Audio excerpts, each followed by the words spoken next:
Hello, this is Professor Evans. This video is for EET 1214C at Valencia College, and the topic of this video is number notation and resistors. So by the end of this video, I hope that you are able to represent very large and very small numbers using engineering notation, which is a special notation that engineers use to write numbers. We're also going to learn about how to read the color band of a 4 or 5 band resistor and express the resistance of that resistor using engineering notation. And then for the lab that accompanies this video, students will learn how to measure the resistance of a resistor using a digital multimeter. So let's start off with number notation. In the engineering field, it's very common to encounter very large and very small values. And when we have very large or very small values, it can be a little bit cumbersome to write them out or refer to them in papers or even just when speaking. So number notation allows us to concisely describe very large or very small values. Engineering notation comes from scientific notation. So we're going to review scientific notation first. You've probably seen this in a previous math class. It's a power of 10 notation that provides an easy method to express very small and very large numbers. So before I talk about engineering notation, I'm going to review scientific notation with you because engineering notation is an extension of scientific notation. So as a review, in scientific notation, each number is expressed as a power of 10, and the decimal value is between 1 and 10, but not 10. Here are the rules that you have learned before about scientific notation. So let's say that I have a very, very large number or a very, very small number. I'm going to move the decimal point just to the right of the leftmost non-zero digit. So you're going to move the decimal point, then you're going to count the number of places the decimal point was moved. If the decimal was moved to the left, you're going to multiply by a power of 10 that has a positive exponent. If the decimal was moved to the right, you're going to multiply that number by a power of 10 where the exponent is negative. So here's some examples. If I have the number 150,000, the decimal point is right at the end of the number if there is not one written already. And I'm going to move this 1, 2, 3, 4, 5 spaces so that I get the number 1.5. And then I'm going to write that as 1.5 times 10, and then I'm going to choose the exponent based on the number of spaces that I had to move that decimal point. If I had the number 3,750, I would move the decimal point 3 spaces, 1, 2, 3, to get 3.75 times 10 to the third. If I had the number 0.0016, I'm now going to move the decimal to the right, which means I'm going to have a negative exponent. So I'm going to move that decimal 1, 2, 3 spaces to the right, and I have 1.6 times 10 to the negative 3. So in your lab manual, you will have a lesson called number notation. So I want you to get your lab manual out right now if you have it, and find that lesson that is called number notation. And we're going to practice converting the following numbers that you see in your lab manual to scientific notation. So for each of these numbers, we're going to take this decimal value and write it in scientific notation. So for example, we have the number 15,600. We're going to move the decimal place 1, 2, 3, 4 times to the left, giving us 1.6 times 10 to the 4. 34.5, the decimal point is just going to move once to the left, giving us 3.45 times 10 to the first power, or 3.45 times 10. With 0.0009, we're going to move that decimal 1, 2, 3, 4 times to get the value 9 times 10 to the negative 4. Remember, if we're moving to the right, your exponent is negative. If you're moving to the left, your exponent is positive.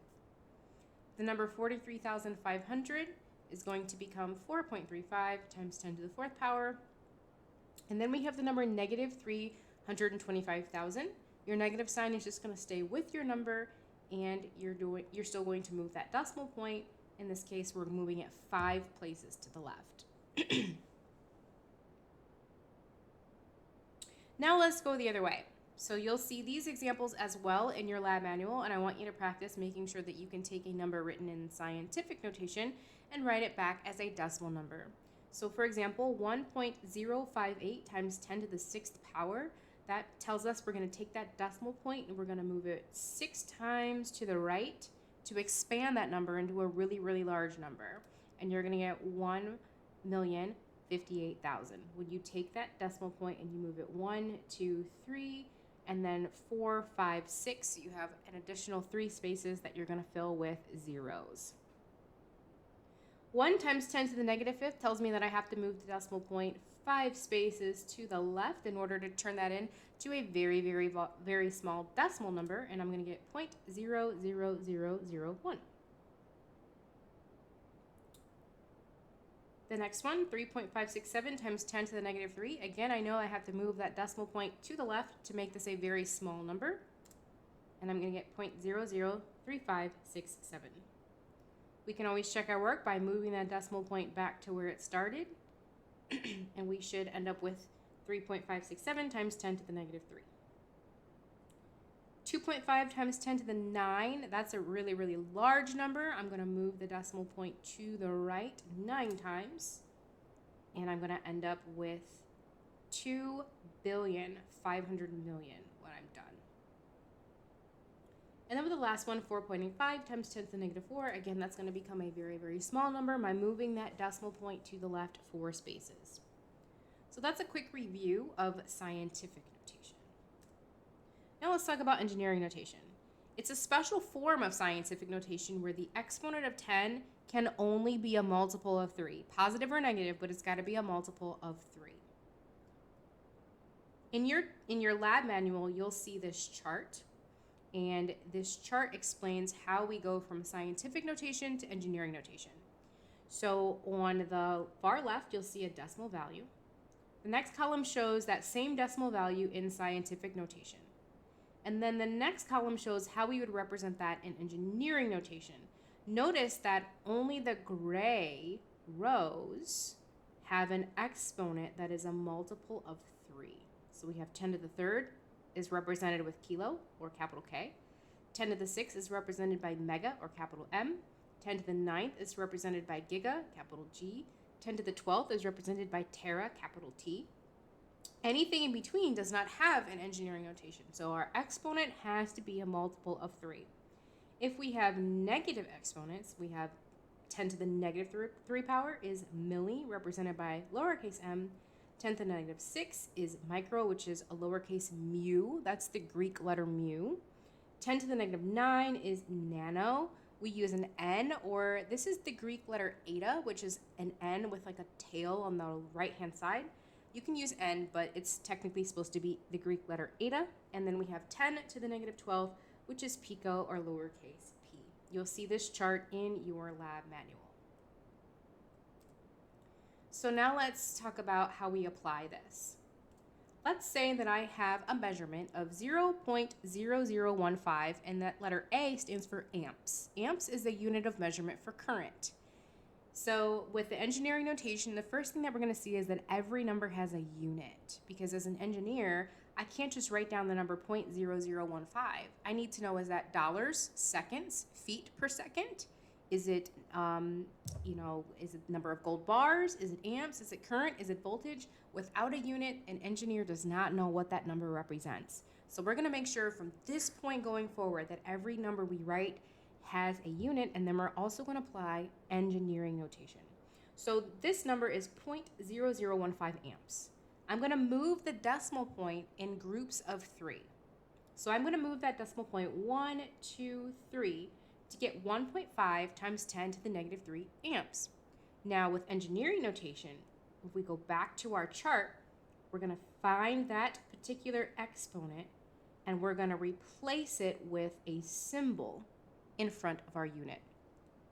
So this 10 to the negative 3 gets replaced with a lowercase m for milli, and we say 1.5 milliamps. As an engineer, anytime I read or see the number 1.5 milliamps, I know that it's not 1.5 amps, it's really 1.5 times 10 to the negative 3 amps. I know it's a very, very small number. But in order to concisely be able to write and refer to that number, we use engineering notation. Here's another example. Let's say that I have a measurement of 0.0000035 amps. Imagine how cumbersome it would be to say that number out loud 10 times or to write a paper about that number, etc. So we use engineering notation to make it more concise and faster to read. So I'm going to move the decimal point in groups of 3. 1, 2, 3. I still have a lot of zeros left in front of that number, so I'm going to keep going. 4, 5, 6.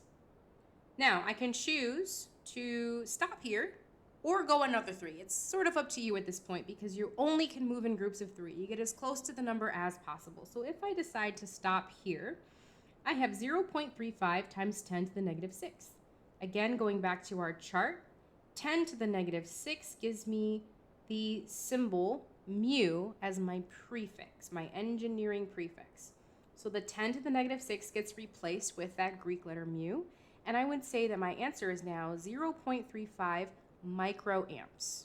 Microamps. That's how I read that out loud. Looking at the chart, mu stands for micro. Now, I could keep going, and instead of moving the decimal 6 spaces, I could go 9. I could go all the way up here and do another 3. And that would give me 350 times 10 to the negative 9 amps, which I would then write as 350 nanoamps. Either one of these is okay. So sometimes you have to decide when you're moving that decimal point in groups of 3 where you're going to stop. Typically, these are both acceptable answers, and they are equivalent to each other. They both mean the same amount of current, that very, very, very small amount of current.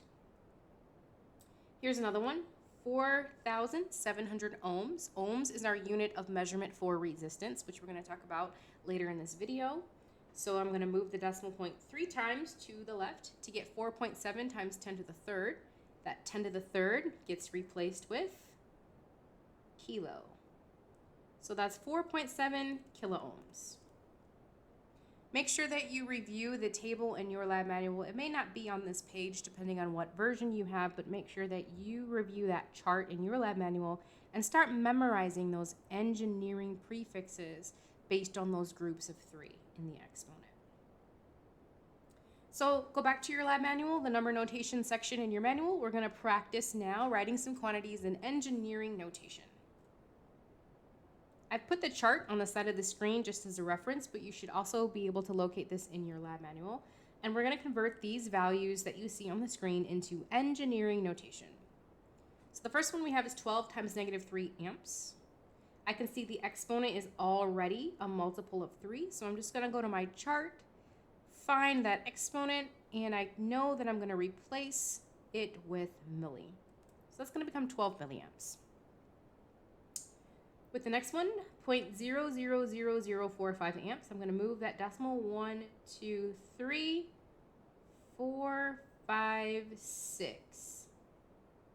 So I'm going to get 45 times 10 to the negative 6, and then I'm going to replace that 10 to the negative 6 with micro, and that symbol for micro is mu. So this is 45 microamps. If you can't find the U, if you're typing, for example, and you can't find the mu, you can always just use the U as a shorthand for a mu. This next one, we're going to move that decimal point over 6 spaces to get 250 times 10 to the 6 ohms. And then I'm going to take that 10 to the 6 and replace it with mega, or capital M. Now this one here is not as direct because I don't have an exponent that is a multiple of 3. So first, we're going to write out, well, what's 36 times 10 to the negative 2 power? That would be 0.36 amps. From here, I can move the decimal 1, 2, 3 spaces to give me a multiple of 3 as my exponent. So when I move that decimal point 1, 2, 3 spaces, I get 360 times 10 to the negative third. And that is how I convert that to milliamps. Now we're going to go the other way. We're going to continue with the exercises in your lab manual, and we are going to write these engineering notation numbers as a decimal value. So with the first one, we have 20 milliamps. If I'm an engineer and I'm reading a document, looking at a circuit I have to build, or taking a measurement, and I see that 20 milliamps on my paper or on the screen, I have to automatically know that that milli means something, and I have to have it memorized to know that that's not really 20 units of something. It's 20 times 10 to the negative 3 units. 20 times 10 to the negative 3. So I need to know these conversions so that as an engineer, I don't go into my calculator, for example, and use this measurement as a calculation and type in 20. It's not 20, it's 20 times 10 to the negative 3. I'd have to know that. So that's why we're practicing this skill, so that as you look at numbers and write numbers going forward, you know how engineers write and interpret our numbers. So 20 milliamps is really 20 times 10 to the negative 3 amps, or 0.020 amps. 1.5 kiloamps, I know that kilo stands for 10 to the third. So I have 1.5 times 10 to the third ohms, and I can then multiply basically 1.5 times 1,000 to get 1,500 ohms. 10 mega ohms. Mega stands for 10 to the sixth. So I'm going to have 10 times 10 to the sixth, or 10 million ohms. 120 kilovolts. The kilo tells me that I'm going to multiply by 10 to the third. So I have 120 times 10 to the third volts, which is 120,000 volts. Next, I have 1.5 microamps. This is microamps. Micro is our prefix right here. That means times 10 to the negative 6. So I have 1.5 times 10 to the negative 6 amps. And if I move that decimal to the left 6 times, this is what I get. 1, 2, 3, 4, 5, 6. And then lastly, I have 39 nano-ohms. That means 39 times 10 to the negative 9. So I'm going to take that decimal point at the end of 39 and move it to the left 9 times. And that'll be my answer. So now we've talked about how to write a number in engineering notation or convert a number that is already written in engineering notation back to decimal. You want to keep in mind how you're going to type these different numbers into your calculator, and that is something that we will practice in class. But going forward, when you see your engineering notation, when you see a number followed by a prefix and a unit, you have to remember what that prefix means. So you want to start working on memorizing each gray row, what the exponent is for that particular row, the engineering notation, and then the symbol we use. Now we're going to move on to talking about the idea of resistors. But before that, we have to define a few basic principles of an electric circuit. So starting with electric charge. We've all heard the term electric charge before, I'm sure in a previous course, but just to review, electric charge is a property of matter that exists because of an excess or deficiency of electrons. We've learned in the past that there's a force between charges. Like charges repel and unlike charges attract. And I'm talking about charge because when we think about the circuits that we're building in class, we are studying how these circuits behave based on a flow of current, and current is the flow of electrons. So let's define voltage, current, and resistance, because these are three terms we're going to start using as we go into our unit for DC circuits. So we're going to start with voltage. Voltage, which is represented with a V, is defined as the energy per unit of charge. So we just kind of given you a definition of what charge is. Voltage is defined as the energy per unit charge that you have. It is a quantity that we're going to be studying a lot for the next couple of weeks. So that's what voltage is defined as. A voltage source provides electrical energy, or it provides what we call electromotive force. So I want you to imagine blowing air through a straw. If you had a straw right now and you were to blow air through it, I want you to think about air as the electrons that are flowing through a circuit. What's pushing the air through the straw? Your lungs create a force. Your lungs push the air through the straw. You can think of your lungs like a voltage source. It establishes the flow of air. Your lungs are that thing that establishes the force. So a voltage source establishes the flow of current. It is a force that causes those electrons to start traveling through your closed path of a circuit. A voltage source can come from batteries, fuel cells, solar cells, generators, and in our case, for our class, we're going to be using electronic power supplies. So our first definition, voltage, is the energy per unit charge. Your voltage source is what's responsible for establishing current. It provides that electromotive force, just like your lungs provide that force to push air through the straw. Next, we have current, which is represented with a capital I. It is the amount of charge that flows past a point in a unit of time. Current is like a flow rate. How much charge flows past a point of time? How much charge flows past a point in a unit of time? And when we think about that straw example, the air flowing through the straw is like current flowing through a circuit. So as the air travels, think of that the way that current would travel. So we have the voltage, which pushes the electrons through the circuit or creates that force, just like your lungs create that force for that air through the straw. And then resistance is our third main topic today. It is the opposition to current. If you were to think about that straw analogy and then you took your thumb and your index finger and you pinched the straw in the middle of the straw, it would now be harder to blow the same amount of air through the straw. That's what resistance is. It is an opposition to the flow of current. It is expressed in ohms, symbolized by the Greek letter omega. So anytime you see this Greek letter omega, we're talking about resistance, and the unit of resistance is ohms. In a circuit, a resistance is shown with this symbol right here.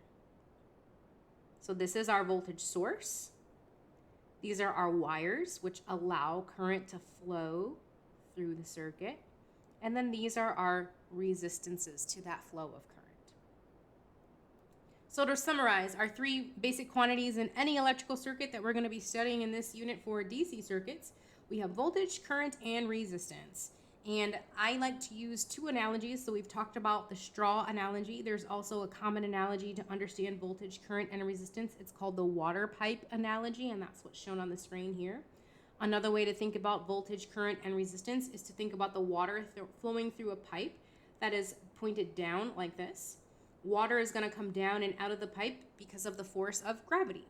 Well, voltage is like that force causing the water to flow. If I have a wider pipe or a thinner pipe, I can have more or less water flowing. So the amount of water flow is like the idea of current. Current is a flow rate as well. And then if I were to put a crimp in that pipe, I would have less water being able to travel past a point in time. That's what resistance is. It's like a crimp in the pipe. It prevents or opposes the flow of current through the circuit. Now we have talked about voltage, current, and resistance. Let's talk about resistors. So resistors implement the idea of resistance in a circuit. It's a component that is designed to have a specific resistance or a specific level of opposition to current, and it has a wattage rating. A resistor is the physical element we use to create that concept of resistance in a circuit.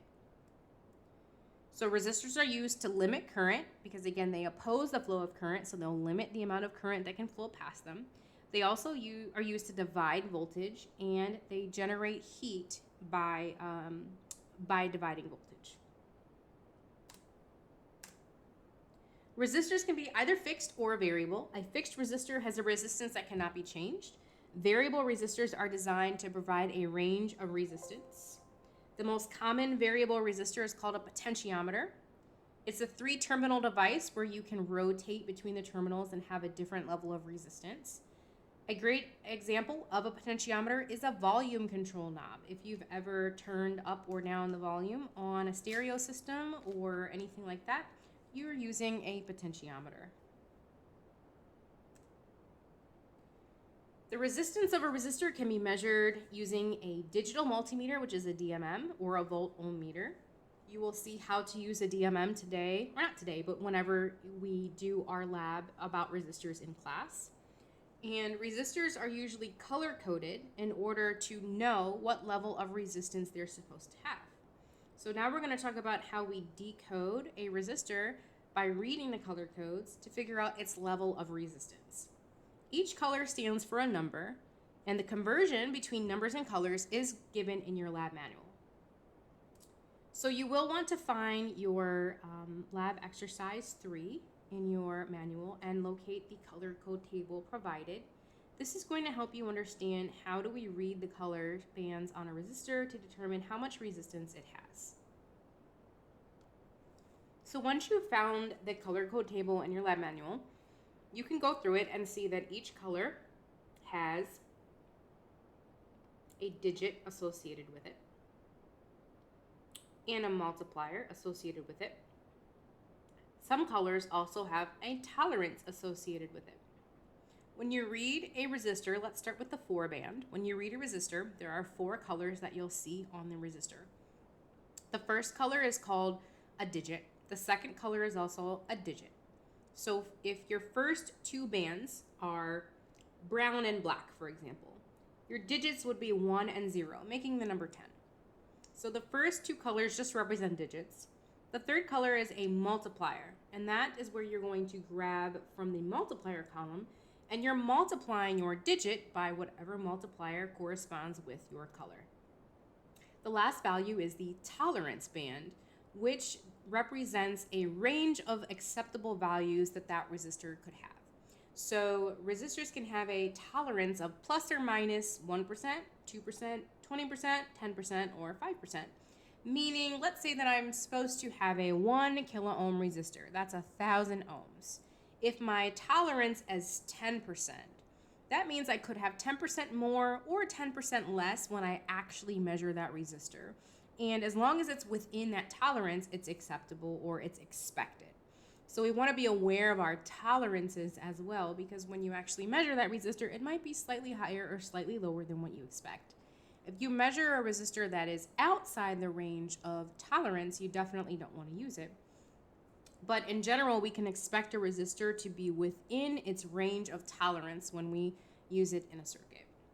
If you have 5 bands, everything is the same except the first 3 bands are digits, 4th band is multiplier, and the 5th band is tolerance.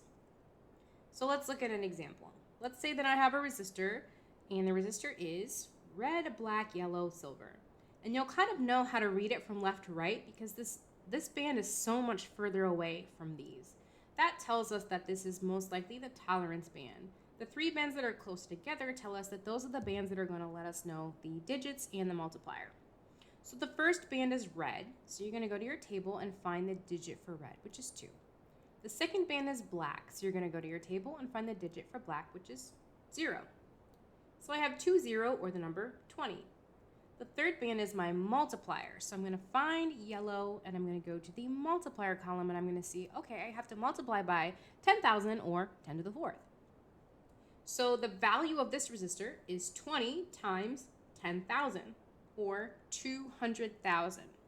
Now here's where that engineering notation comes into play. I'm not going to write 200,000 ohms. I'm going to move that decimal point 1, 2, 3 spaces to the left and say 200 kilo ohms. So this resistor is a 200 kilo ohm resistor. And then our last band tells us the tolerance. Silver has a tolerance of 10%. That means that if I measure this 200 kilo ohm resistor, I could have up to 10% more or 10% less of actual resistance on my DMM. If you have 5 bands, once again, the first, second, and third bands are your digits, the 4th band is the multiplier, and then the 5th band is your tolerance. So now in your lecture notes, you'll see some examples. Go ahead and follow along on these examples with me. So we have a resistor with the following bands from left to right: brown, red, orange, gold. What is its resistance value, and what is the range of acceptable values? So let's start by breaking down the colors. I have 4 bands, and I know the first 2 are going to be my digits. So brown and red are going to give me 1, 2. See, the brown is a 1, The red is a 2. So I know my digits are going to be 1, 2, which is 12. Orange is my multiplier. If I go to the table and look for my multiplier, I see my multiplier is 10 to the third. And then gold is my tolerance. The tolerance is going to be right down here, plus or minus 5%. So I have 12 times 10 to the third, plus or minus 5%. Now I'm going to apply that engineering notation. If we go back to our engineering notation table, we can see that 10 to the third represents kilo. So I have 12 kiloohms, plus or minus that 5%. Now I'm going to figure out the range of acceptable values. In order to do that, I need to take 5% of 12 kiloohms, and I need to both add and subtract that from 12 kiloohms. So here's what that would look like. 5% is 0.05. Multiply that by 12 kiloohms, and you get 0.6 kiloohms. Now I'm going to add 0.6 to 12 and subtract that from 12. So I have 12 minus 0.6 gives me my 11.4 kiloohms. 12 plus the 0.6 gives me my 12.6 kiloohms. So when you are calculating a percentage, just take the percentage, write it as a decimal, multiply it by your nominal value, and then you're going to take whatever you get, add it to 12 kiloohms, subtract it from 12 kiloohms. That's your resistance range. So let's try another one. Example 2. A resistor has the following bands from left to right: green, orange, blue, and silver. Once again, we're going to find the resistance value and the range of acceptable values. Looking at the 2 first colors out of my 4 colors, I know that these are going to be my digits. Green is 5 and orange is 3, so I know I'm going to have 53. Blue is going to be my multiplier, so I'm going to have 53 times 10 to the 6th power.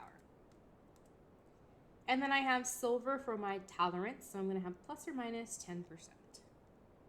Going back to my chart for engineering notation, I know 10 to the 6 gets replaced with mega, and I have 53 mega ohms plus or minus 10%.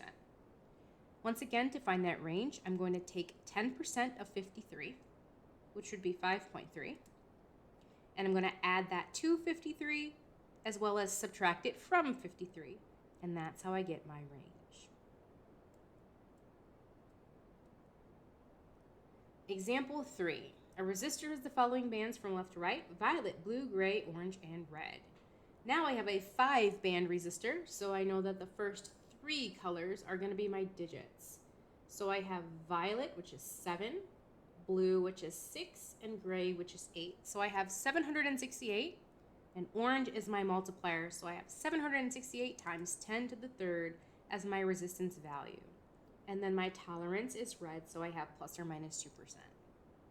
Once again, I can replace 10 to the third with kiloohms, and there's my resistance. And then I'm going to add 2% and subtract 2% to get the range.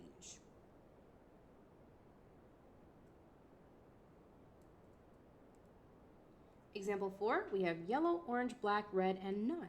So you'll notice that none is actually one of the rows on your color code table. If you have no band, that represents a tolerance of 20%. So yellow, orange, black are my digits. That's going to give me 4, 3, 0. Red is my multiplier, so I'm going to multiply 430, 430 times 10 to the 2nd power, and then I have a tolerance of 20%. 43 times 10 to the 2nd power, 430 times 10 to the 2nd power is 43,000, and that's going to give me 43 kiloohms when I apply that engineering notation. And then there's my actual resistance range.